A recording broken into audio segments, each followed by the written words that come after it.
Dear Harsh, your first question is, how does one break conditioning? Now, first of all, we must understand what conditioning is. So, conditioning begins right at birth. We are given a name, we are taught who is our parent, we are introduced, as the child grows. So, there are different types of conditionings we all experience and we are subject to: the social, psychological, spiritual, or religious conditioning. And this sort of builds an identity within us which we start believing ourselves to be, and then we use that identity to transact in the world. Like, for example, I'm a Parsi, so I had a thread ceremony, Navjot, and I was brought up as a Parsi. Then I went to a school. I was taught Christianity. I was again taught Hinduism because my mother was a Hindu. So all of these formed an identity within my psyche, which I believe myself to be. So the reason one needs to break conditionings is because conditionings lead to belief systems, and beliefs are very limiting.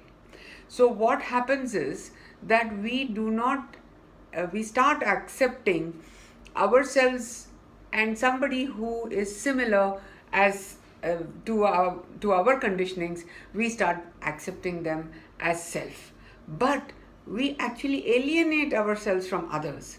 So in fact, what it does is it limits our not only outlook but our in look, because even within we start believing that we are what our father, mother, teachers, peers have taught us to be.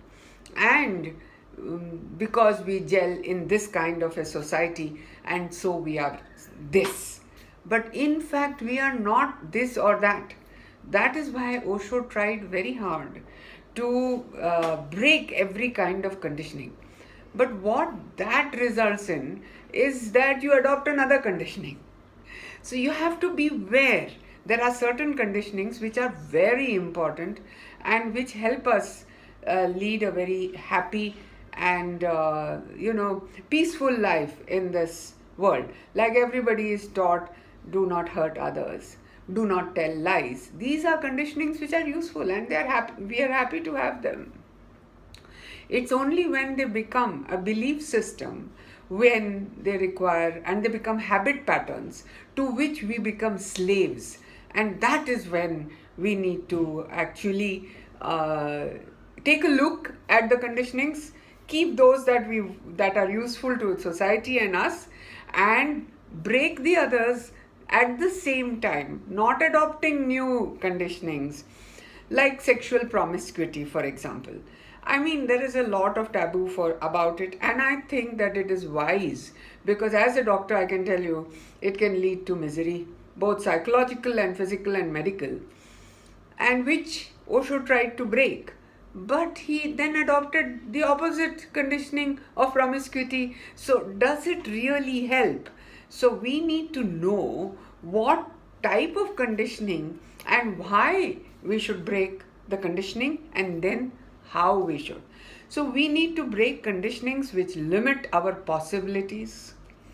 We need to break conditionings and belief because they form belief systems and therefore they hide our true nature and unmask it. And therefore, how then can we do it? First of all, to recognize that I am not my conditioning. First of all, to recognize that. And then, becoming aware itself is going to be half the battle. There's a small, simple, practical exercise, because in no amount of mental gymnastics is going to actually break the conditioning. The small exercise that I would like to share is Anapana, which we are taught in Vipassana, that is breath awareness. You cannot breathe in the past or in the future. So when you become aware of your breath, you are always aware in the present. And then you remain in the present. So when you remain in the present, you are not unconscious. You don't work through a sleeping mind. And then thereby you can observe yourself and you'll know that, oh, this is not me. This is my conditioning that is speaking.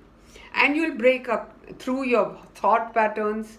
You will break through your belief systems. You will even come to the total understanding of who you truly are. But you have to be constantly breath aware. I hope I have answered your question.